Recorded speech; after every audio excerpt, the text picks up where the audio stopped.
আজ শরবত করব বিটরুট আর হচ্ছে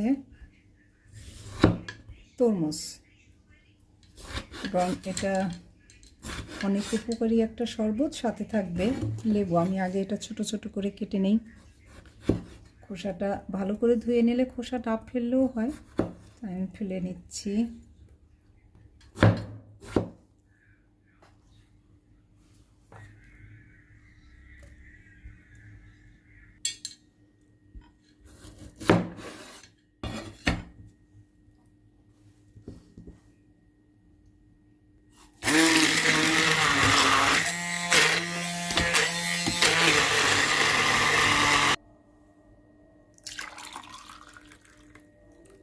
কি সুন্দর একটা শরবত, এবং এটা যারা কিডনি সমস্যায় ভুগছেন বিভিন্ন রকম, তাদের জন্য কিন্তু এটা দারুণ একটা শরবত,